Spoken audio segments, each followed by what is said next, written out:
Christmas is only 12 days away. 12 days. Which means every guy here still has 11 more days before they begin their shopping. What does Christmas mean to you? If you're anything like me, there is this desire to maximize this season, preparing your heart, mind, and soul for what Christ's birth means. But in this time, you're getting pulled in so many directions that it feels like you can easily miss the plot of Christmas. So what does Christmas mean to you this year? I've been sitting in this question the past month, and over the next 2 weeks, we want to do our best to unpack the true meaning of Christmas. But to do this, we must go back to the very beginning. See, in the Old Testament, nothing was more crucial to the people than the presence of God. It's what they longed for. They wanted more and more of God. They wrote psalms like, "Better is one day in your courts than 1,000 elsewhere." They'd say things like, "I'd rather be a doorkeeper in the house of my God than dwell in the tent of the wicked." To the Hebrew people, nothing could be worse than living disconnected from the divine. They wanted no part of living separated from God's presence. Remember the book of Genesis, how God was one with the man and woman in the garden. There was this profound connection. God was accessible, available, and in constant conversation with Adam and Eve. But ever since Adam and Eve made the choices they did and moved east of Eden, God's been on a relentless pursuit to get closer and closer and closer to humanity. He longs to be one with creation again. And Genesis is really just the backstory of how the Israelites find themselves in Egypt, a place where they had been living in slavery and oppression for 400 plus years. And when the Hebrew people finally are able to leave Egypt by God's power, Moses, their leader, has them camped out on the edge of the desert, and the sky looks like it's on fire. Now, a few years ago, I was meeting with a couple. I show up to this restaurant. I get out of my car. As I'm about to walk into the restaurant, I look up at the sky, and it's on fire. Reds and purples and orange. It's absolutely stunning. I just take it in. I open the door of the restaurant, I walk in, I sit at the table, and I'm like, "Hey, did you guys see how beautiful God's creation is?" And the guy looks at me and goes, "No, I missed it." And I was like, "Oh, my young Padawan, you must come with me." I bring him outside, put my arm around him, and I say, "Just look it, take it in. It's on fire. It's like an explosion in the sky. It's so stunning and beautiful. Can you notice God's creation? Can you see it?" And he looks at me and goes, "No, I can't. I'm colorblind." Pastor fail right there. Back to our story. The sky is on fire. And when I imagine one person comes up to Moses and says, "Moses, do you notice that cloud in the sky? There seems to be a fire burning on it." Moses had met God first when a bush caught on fire, so this feels eerily familiar. Moses spreads the word that we're going to chase this cloud. Wherever it goes, we will go. Exodus 13:21 says, "By day the Lord went ahead of them in a pillar of cloud to guide them on their way, and by night in a pillar of fire to give them light, so that they could travel by day or night." Clouds became synonymous with God's presence, and the people each morning awoke with great expectation, trying to notice God's presence and where it was taking them. Quick time out. When was the last time you noticed God's presence and followed it? When's the last time you sensed that God was up to something and you trusted it? See, God's presence was synonymous with a cloud. And at night, this cloud would be on fire, and the people awoke with eager expectation, willing to chase it down and follow it wherever God was leading. God was in the clouds, and he longed, though, not just to stay up in the sky, but to get closer and closer and closer to his people. So the Hebrew people, they follow the cloud day after day, night after night, to the base of a mountain called Sinai. Moses is invited to come to the top, and the whole cloud envelops the summit of Sinai. It takes Moses 6 days to get to the top.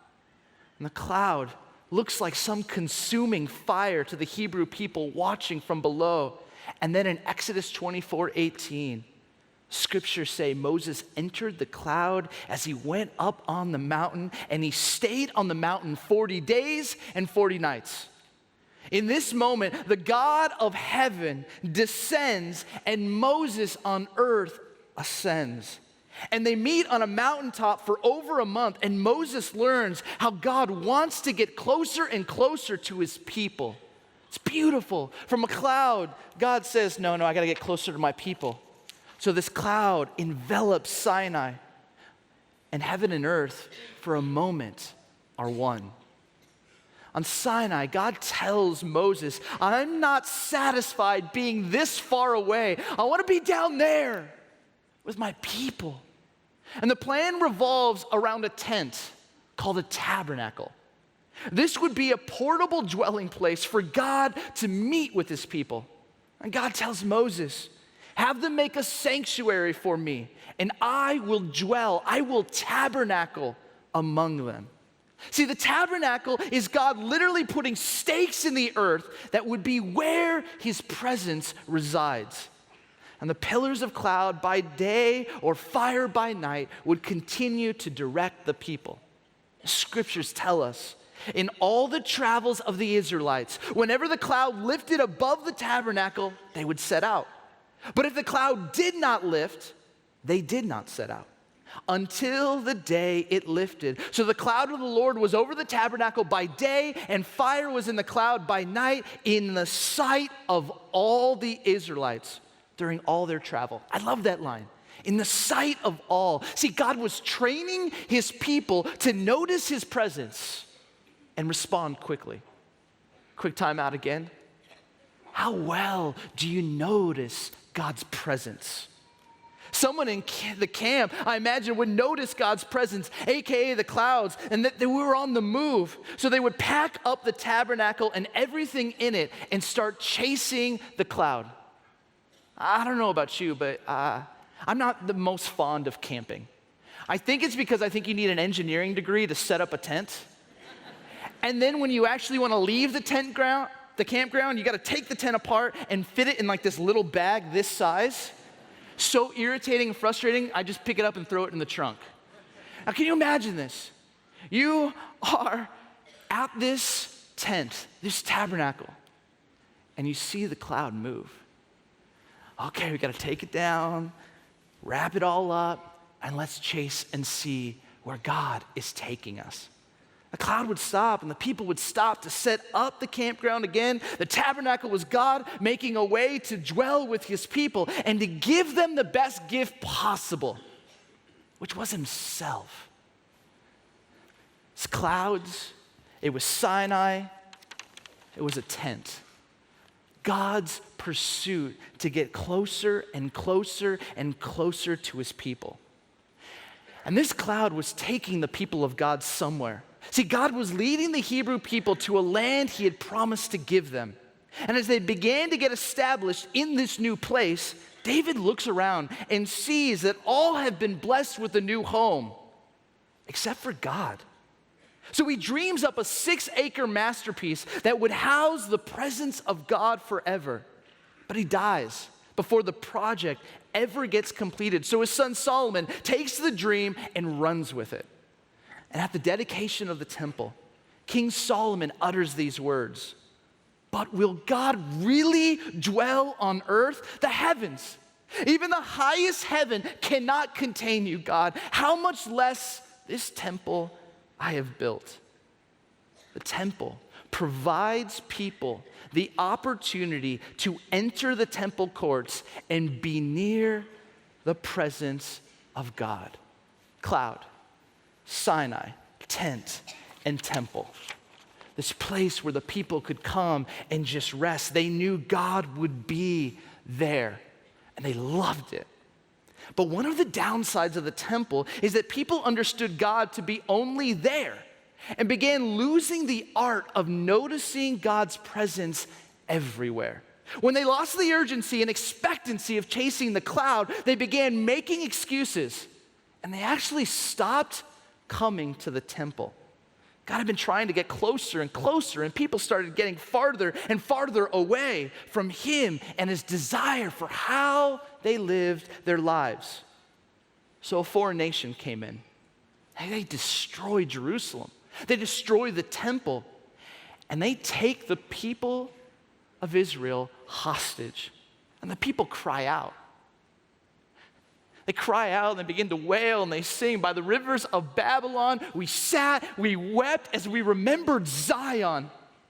As they remember the temple, as they remember the city, as they remember that God's presence was with them, they remembered all God had done. They remembered how he had invited them to live their life. And they wept. And they begged God for another chance, for another shot to return home. And God allows for another foreign leader to actually free them from exile, for some to return home to rebuild their city. But truthfully, that city still feels different. So God continues on this relentless pursuit for humanity and decides that I have to get even closer than the cloud, even closer than Sinai, closer than a tent or a temple. I will become one of them. And this takes us to a small podunk town 6 miles outside Jerusalem known as Bethlehem. This is where the fulfillment of God's pursuit in the entirety of the Old Testament comes to fruition. And Matthew 1:18 says, this is how the birth of Jesus the Messiah, this word that means the anointed and chosen one, came about. See, his mother Mary was pledged to be married to Joseph, but before they came together, she was found to be pregnant through the Holy Spirit. Now, when you read this with first century eyes, this story is laced with scandal. Mary is pregnant and not married. And Jesus enters this world in scandal, and this seemingly minor plot of his birth becomes a major plot line to his ministry. For the rest of his life, he will be entrenched in scandal. From whom he eats with tax collectors and sinners, to who he surrounds himself with, to how he stands up to the religious elite, to his teachings about the heart of God and how to access this loving Father. Not to mention all the miracles, the healings, to sitting with the Samaritan woman, and what he says about how the temple no longer has the monopoly on God's presence. Truthfully, you can understand why people wanted to kill him. Now, when Joseph learns about Mary's pregnancy, he has a choice. He could flat out shame her, he could leave her, he could abandon her, or he could protect her. So what does Joseph do? The scriptures say because Joseph, her husband, was faithful to the law and yet did not want to expose her to public disgrace, he had in mind to divorce her quietly. Joseph has a plan, but then has this encounter with an angel who confirms what Mary has been saying. This angel says, Mary will give birth to a son, and you're to give him the name Jesus, which means God saves. You have to understand this, friends, that the second and third trimesters of Mary's pregnancy is filled with tension, and this is the Christmas story. Christmas can become soft and sentimental, like something that gets hung up on a tree. But the first Christmas had scandal and was monumental because God invaded our world and God himself hung up on a tree. From this conversation that Joseph has with an angel, he understands that all this took place to fulfill what the Lord had said through the prophet Isaiah, that a virgin will conceive and give birth to a son, and they will call him Emmanuel, which means God with us. You see this progression, clouds and Sinai and tent and temple leads us to a manger. God's pursuit to get closer and closer